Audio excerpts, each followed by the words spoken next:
Hello, everyone, and welcome once again to another inspiring episode of Global Scholar Spotlight, an initiative by International Study Council designed to guide and motivate the next generation of global scholars. In every episode, we bring you real stories from real students who turn their dreams of studying abroad into fully funded reality. Today, we are excited to feature Andrea Moreno from Mexico, a clinical psychologist who earned the prestigious Erasmus Mundus scholarship to study public health in disasters.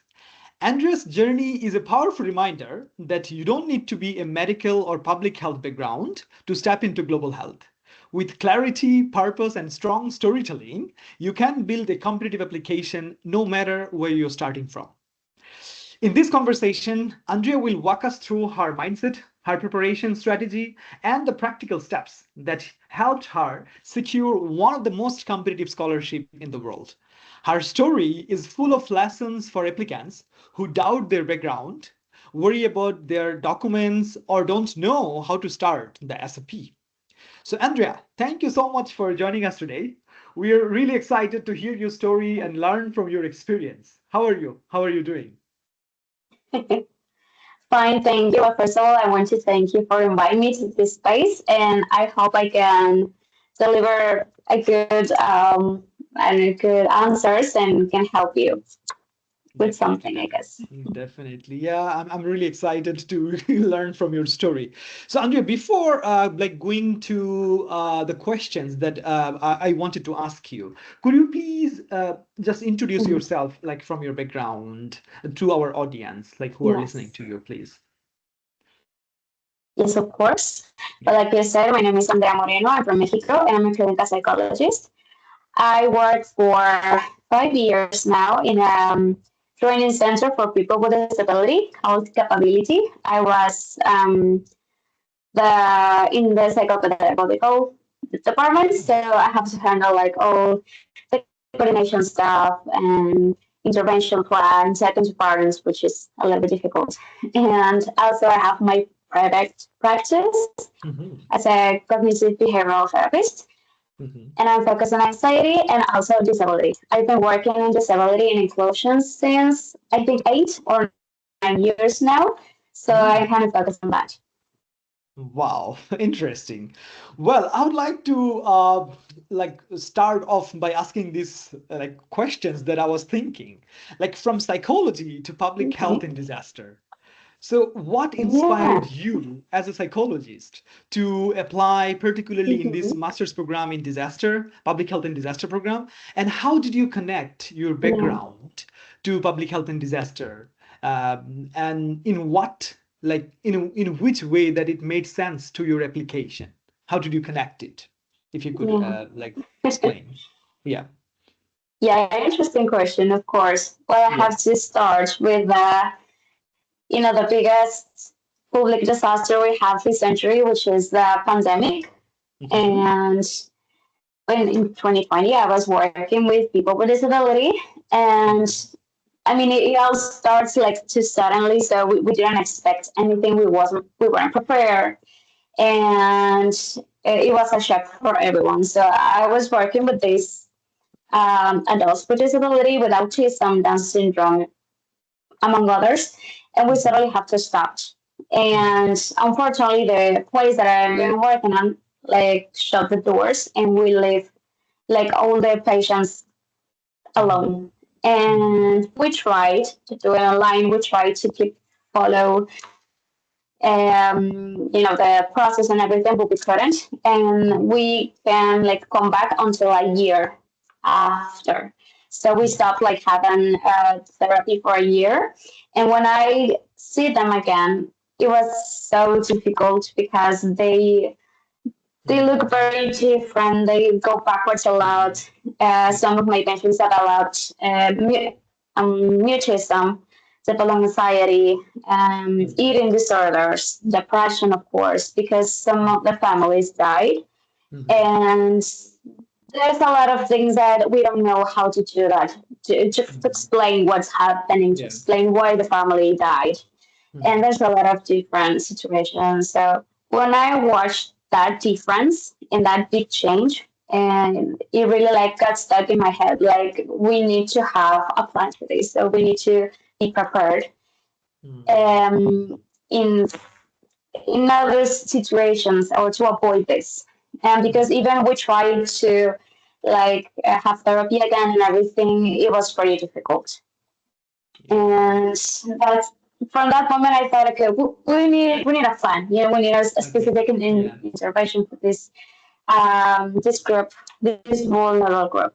And then I started to do some research, and because I know that I want to do that, but I don't have like the proper knowledge, maybe, you know, or the proper professional background. So I started to make some research, and that's when I found this master and public health in disasters. So I started to really dig about it and to watch maybe some interventions they had before, or if the logical framework, for example, have included people with disability and elderly people with Alzheimer also, or amnesia, because I have like also been treated with this type of problems as professional as personally too. So I know it's kind of difficult, and that's how I get to this program. And I try to really like, you know, when I make my CV and everything, I try to really match these topics. Like, okay, I'm a psychologist, I have this background, but I know I can like deliver something, or I can elaborate something for this kind of people. And it's nice because when I'm studying right now, so I know that they really looking for make these interventions more inclusive because they are not such like so specific. So I think that's kind of the thing that I can bring to the master, and I can bring to these new interventions. You know. Yeah. Wow, such an interesting story. I think your story echoes with the story of a lot of people like public health leaders. I think after COVID, so many people they became interested into public health, like seeing the reality and seeing the urge of like public health interventions into disasters. Wow, very much interesting. Now I know your story. Uh, Andrea, you know, a lot of students they struggle like to build their profile because they think like for a fully funded scholarship, their profile needs to be very strong, very perfect. So, from your perspective, what do you think? How did you build your profile for Erasmus Mundus scholarship, despite you're from a psychology background? And what concrete steps like did you make to build your profile? If you could guide us a little bit from your journey. Yes, of course. Yeah, what I learned and what I also like as maybe other people we have this experience is that I mean there's a lot of good professionals in the field. You know, we are very good students, and there's a lot of good grades out there, and you have to make you have to make a difference. You know, you just have to be like good grades. You have to have a plus. And for me, this plus is like how you connect your personal experience, the extra activities you have, experience you have. I think, for example, volunteering is very important, and I've done a lot since college. So I think that it's very important, like the extra activities and what makes you special. What can you uh, give to the program? I think that that's the key. Yeah. Wow, I think you mentioned a couple of things here. You said it's not only your like academic CGPA, like your attachment to the extracurricular activities, voluntary program, and how do you connect all the things in the program that you're applying, and also your contribution, what you will contribute to the program. These things are also important. Wow, excellent. Yeah. Yeah. I think these things are really important because some students think, oh my God, maybe I don't have a good CGPA, so maybe I will not be able to apply those kind of scholarship. But CGPA is not the only determinants for getting a fully funded scholarship. There are some other factors as well. This is also important to keep in mind. Yeah. Yes. Well, my Yes. next questions to you would be, Andrea, very specific. Like SOP, statement of purpose, which is one of the crucial element of the application process. So, and many students, they have a lot of confusions about writing an SOP. So, from your perspective, from your journey, what do you think? Like, what are the core elements of an SOP that the students they should keep in their mind when they are writing their SOP? And did you structure it to reflect your psychology background and your passion into public health? Like, how did you structure it? Okay. Like to write a motivational letter, right? Yes, yes, right. Motivation letter, yeah. SOP and statement of Okay. purpose, yeah. Yeah. Okay. Well, I use like this kind of format that I did in my head. That okay, first of all, you have to present yourself, but be very specific, and Mhm, then start with your personal experience. I mean, not a lot, not mhm, like really, really information, just like so specific. Like, okay, this is my personal experience. mhm, That's why it's important for me, like a special plus you have, and then how to connect this with master. mhm, Maybe yeah, I have been in these places or I've been this volunteer and I saw that and since the beginning, yeah, I wanted to do this or for example, my experience that from COVID, I started to see like these holes between these interventions. So I want to fill these gaps. mhm, And then that you connect these both things, mhm, then it may be your plan. I mean, of course, we're about to study, maybe that will change, but you have to have an idea of how mhm, you can contribute to the master. I want to do this. Now, more specific. From my mhm, experience, would be more specific. Like yeah. I can contribute this, so I have this idea that, of course, I would like to develop even more, but I Mhm, want to do this. And mhm, then, of course, your expectations about you and mhm, about you in the program. mhm. And Okay. also, what I think is Yeah. very important how is only not to contribute to the master, but to contribute to your own Mhm, country. I think that's very mhm. important also to connect your personal experience, your personal background, and your country. Wow, excellent. I think you framed it really well. You said that they have to mention like the experiences they have, like in terms of the program that they are applying, Yeah. and also they have to connect like what they will gain from the program, and then how this program will help them achieving their ultimate goal after completing this program. So this is really important to craft in their SOP when Yes. they're writing. Wow, excellent. I think you made it really easy, like Yes. because some students, they look for so many things, like sometimes they get confused what to include or not, Mm-hmm. but you made it really easy, I think. The Yes. experiences that you have, the previous exposure, and the things that you want to learn from this program and how it will help you to achieve your future goal. That's how you should like start your SOP. Wow, excellent. Very easy. Excellent. Yeah, Yes. perfect. And You're Andrea, welcome. a lot of students, as you mentioned, like volunteering work experience, like well, when they are preparing Mm-hmm. their profile, sometimes they need a lot of documents. For example, their letter of motivation, their letter of reference, their internship or volunteering certificates, and all those things. So, do you think that apart from the academic documents, those documents, for example, Mm-hmm. volunteering or any research activities or any other things, these things also matters in terms of getting a fully funded scholarship. And which one do you think added real value beyond the basic documents in your application as well? Yeah. If you could like tell us a bit more about the other things that is you think that is really important beyond the core requirements.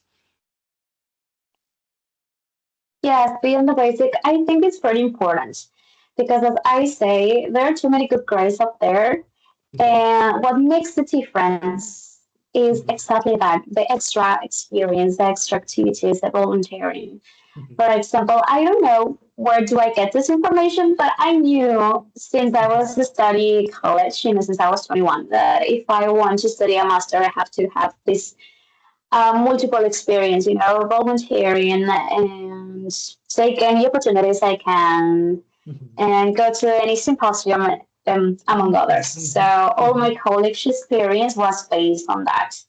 For example, in Mexico, we have a lot of earthquakes and we have a lot of disasters. So as I was studying psychology, most of my professors organized, for example, brigadas to go to different countries. In 2017, we have an earthquake, a big earthquake, and a professor organized to go to this place and to deliver some help. So I went. I went to Mexico City. I went to Acapulco Guerrero when it was another like a flooding disaster there with for a big storm, and I was volunteering at the Red Cross, and I always say yes to any of these activities.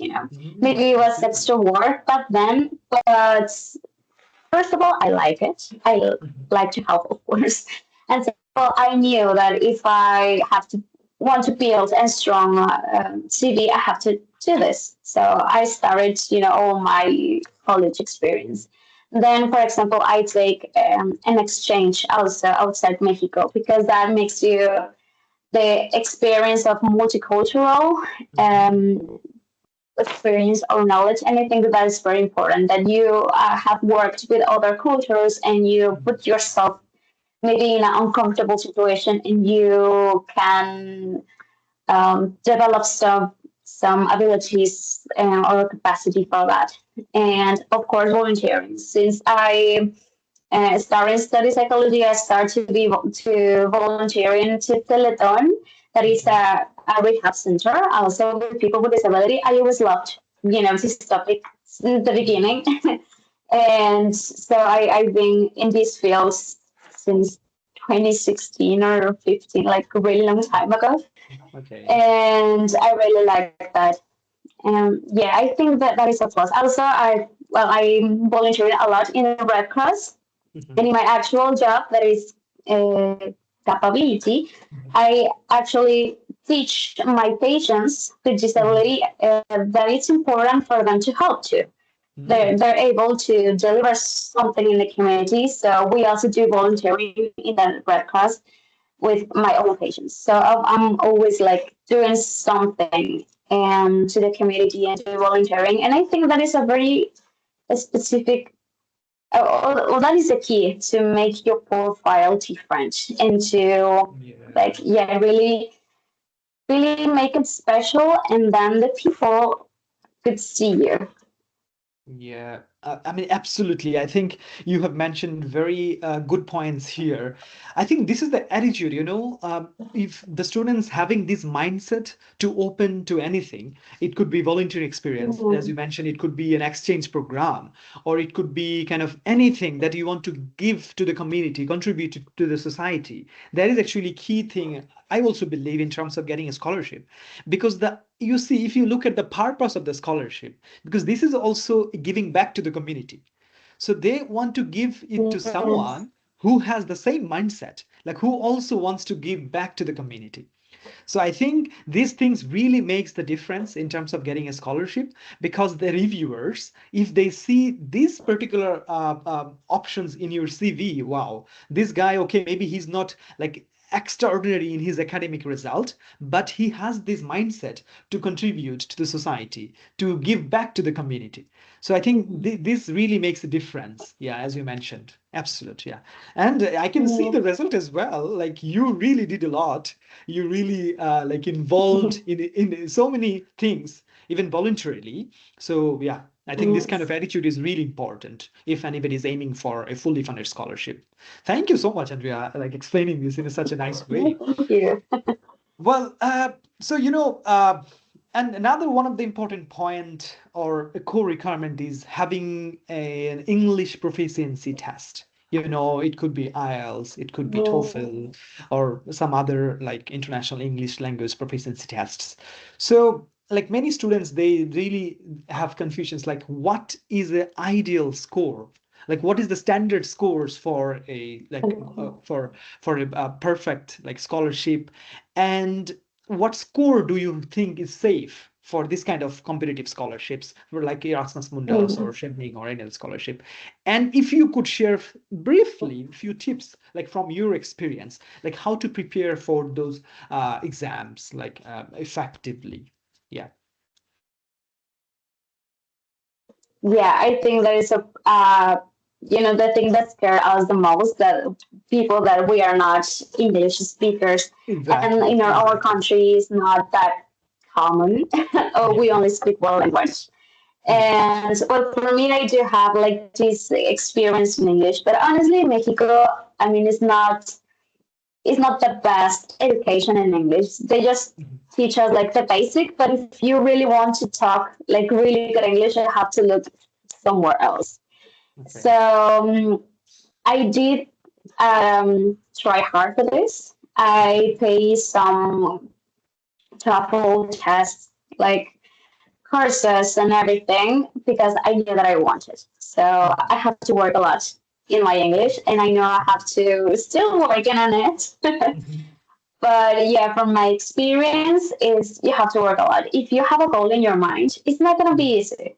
But if it's meant to be easy, it'll, everyone gonna do that.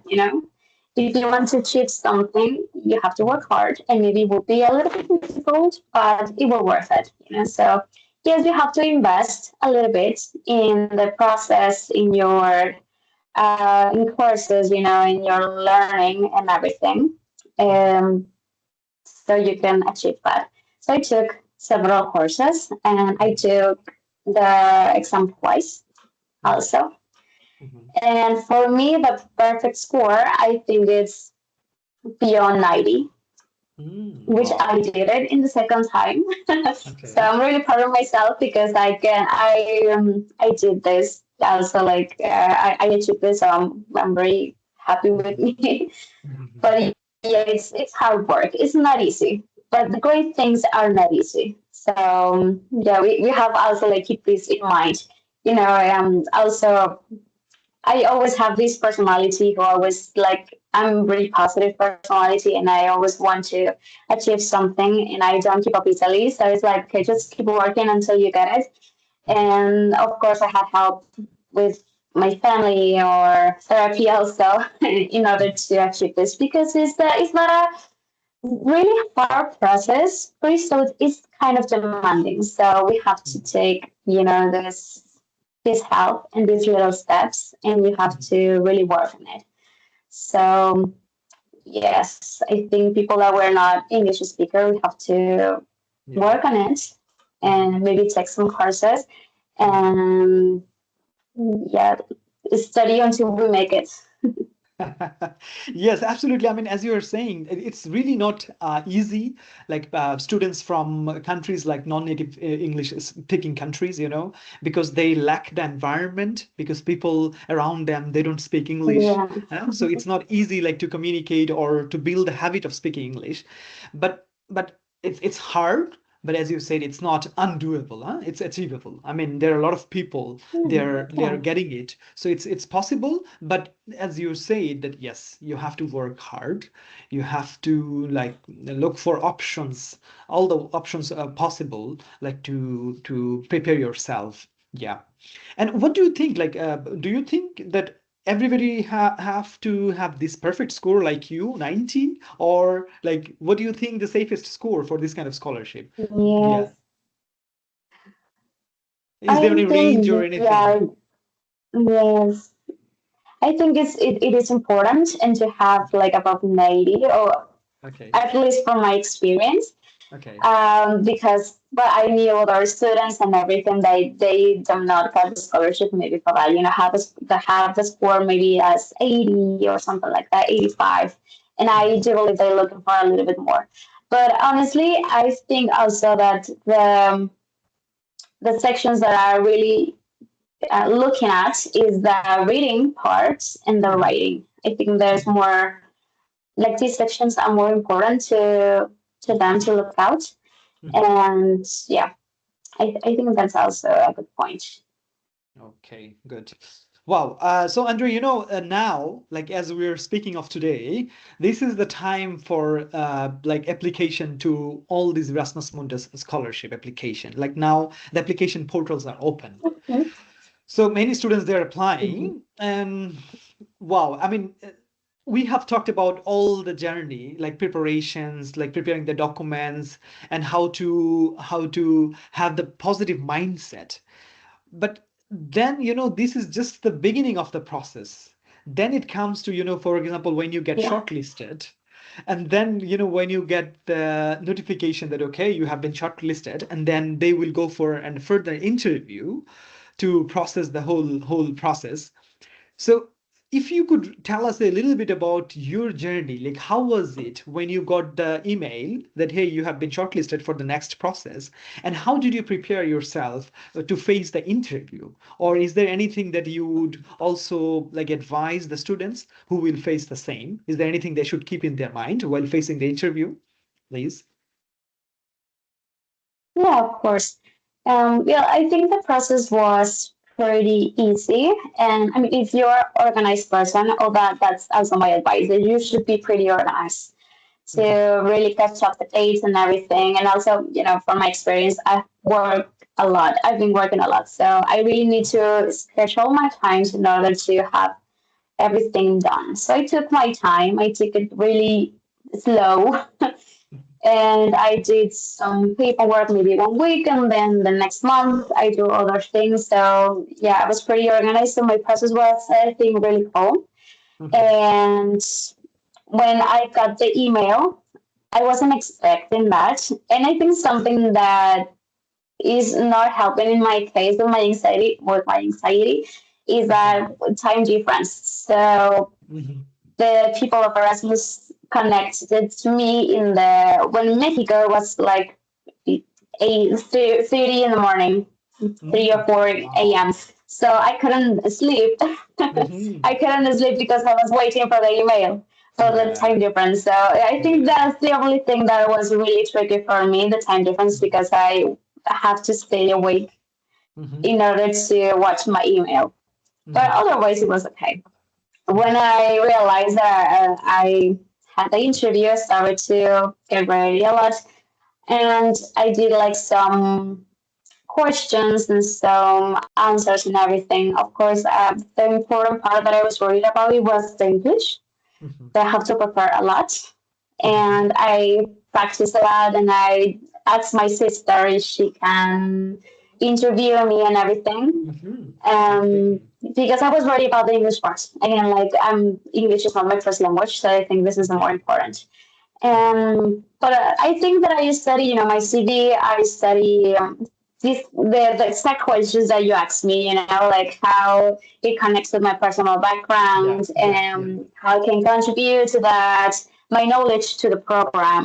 So Mhm. I did like a whole um, I don't know, guion to follow or something. Mhm. And Mhm. I think it helped. Well, for me, I Mhm. think it helped like really have an idea of what to answer, Mhm. and this specific, like my personal experience and how I can contribute and everything. And I think also it's very important to that you have some knowledge of Mhm. the topic, some knowledge of the master, and Okay.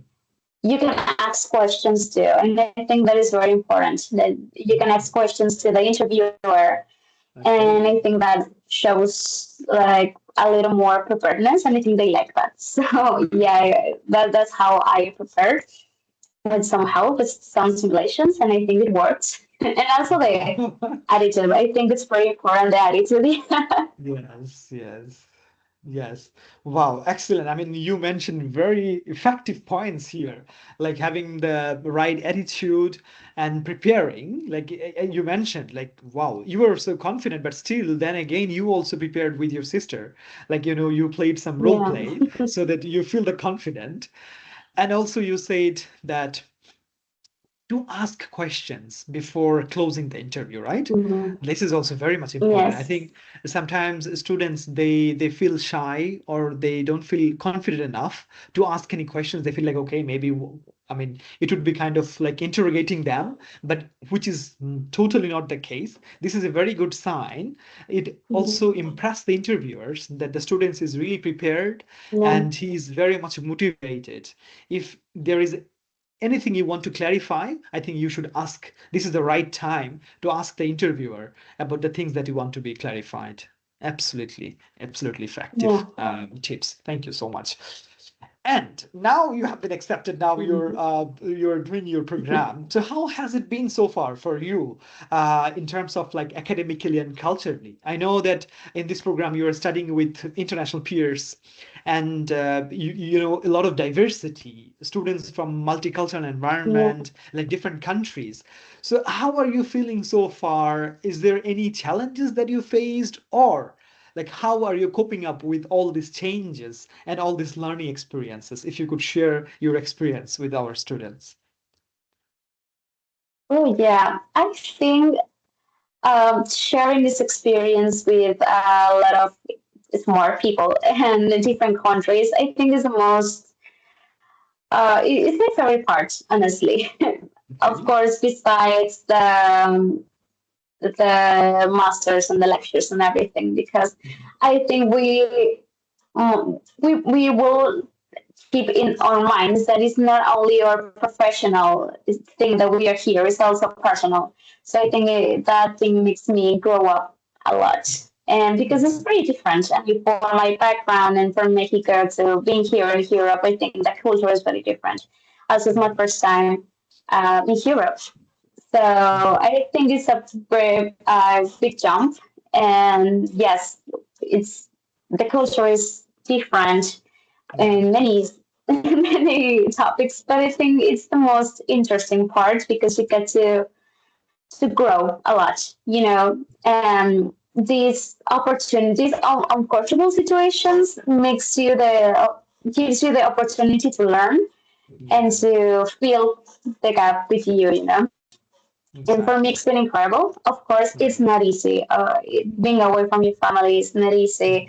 Mhm. To understand the culture, to adapt to the culture is not easy. But if you have again like the mindset and you want to really adapt, it Mhm. is very useful and it helps you grow a lot. Not only personal or professional, but it only you personal. So for me, it's very interesting. And also being a student again, Mhm. being a student again is great because Yeah. I've been working, yeah, like 8, 9 years now.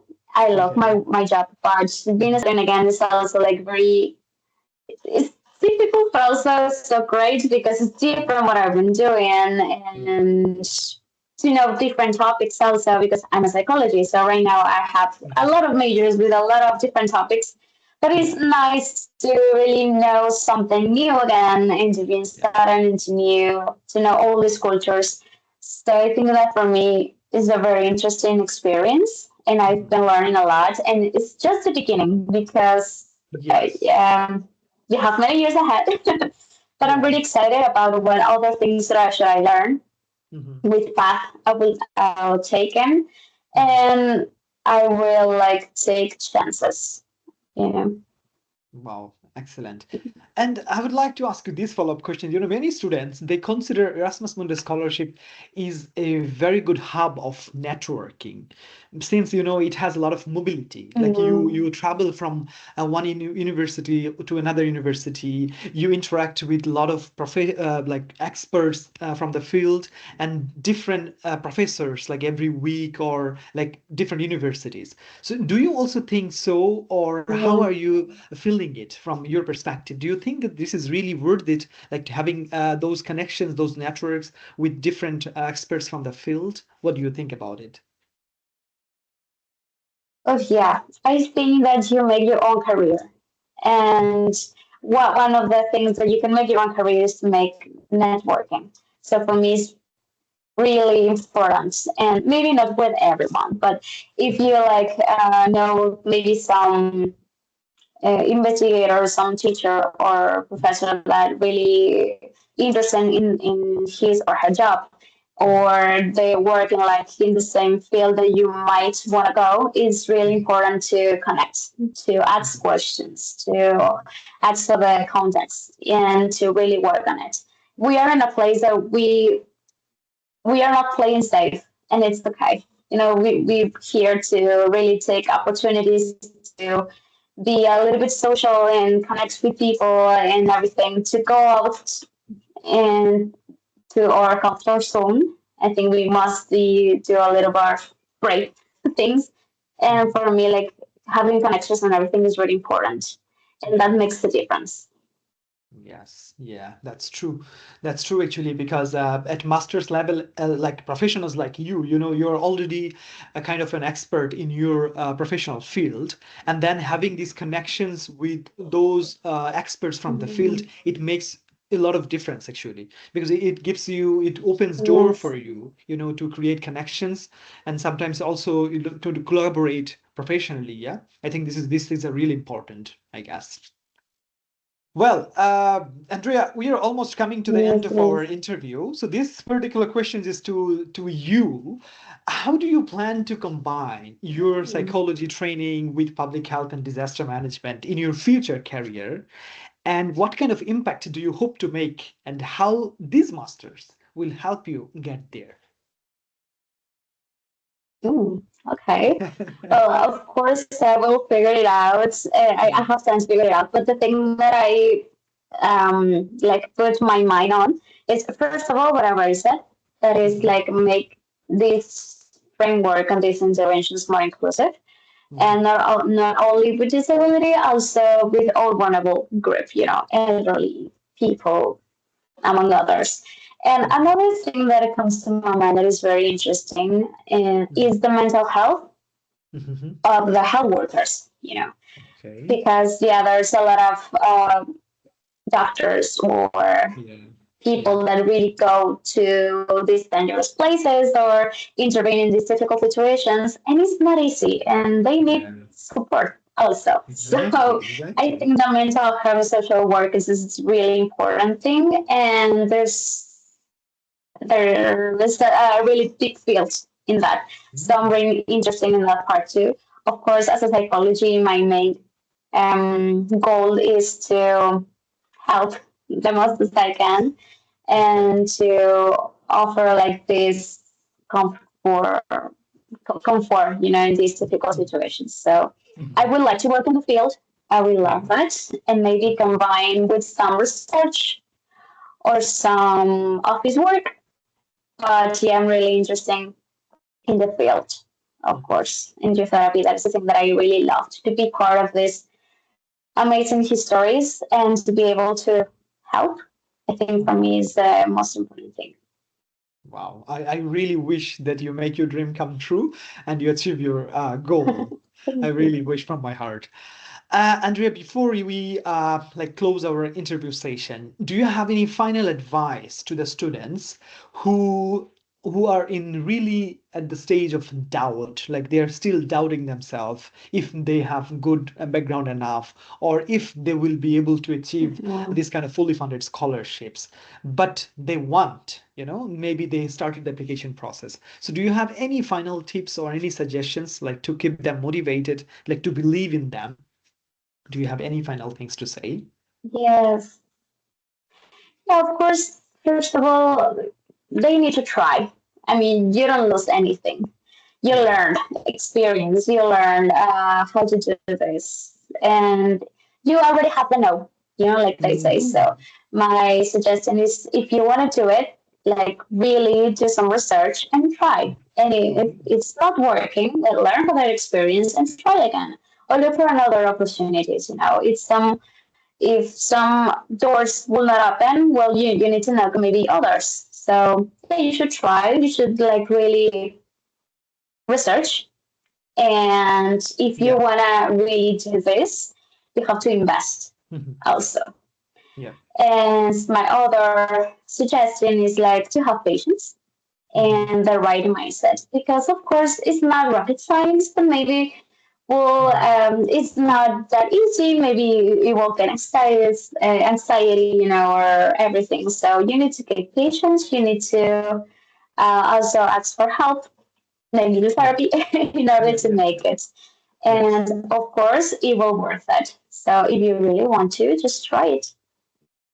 Absolutely, absolutely. I mean, I have been interviewing different scholars, like who have secured fully funded scholarship around the world. So one thing I found really common, like among all the scholars, that they kept applying, they kept trying. They never stopped. Like they had this patience, because scholarship is Yeah, not like a one-time thing. It's a process. It's a journey that you mm, have to try like constantly. Yeah, you have to keep trying. yeah. So this is one of the really You have common to keep thing that I've trying. found Yes. among the like scholars. They said, even I interviewed some of the scholars who said they applied 30 times before and they got rejections. So maybe in their 31st Oh, applications they got accepted. So you see, this is the mm, perseverance, this is the resilience that they showed in okay. terms of applying to Yeah. the scholarship. I completely agree with you. Wow, thank you so much, Andrea. Yeah. We're almost the end of our interview session, and I really want to thank you from the International Study Council for your time, for your effort. I really believe that it will help the students a lot who are preparing themselves for this kind of scholarship to prepare a positive mindset. And it's always interesting to learn from the real scholars, like to learn from their journey, like how they did it. And it also motivates them. Okay, if they can do it, then I will be able to do it as well. Yes. Well, thank you for the invitation. I hope that I can help you. Yeah. And well, yes, we have like a different journey, and it's great to share our experience. Maybe we'll have someone. And well, yeah, we're all here, so I will take this opportunity. Wow, thank you. And to everyone who are watching, remember your field of study doesn't limit your future. If you prepare intentionally, align your experiences, and stay committed, you can open doors to incredible global opportunities, just like Andrea Moreno did. So, on behalf of Global Scholar Spotlight and International Study Council, thank you for joining us, and stay tuned for more episodes, more stories, and more guidance to help you to take your next step forward a fully funded education abroad. See you in the next episode. Thank you, Andrea. Thank you a lot. Take care. You're welcome.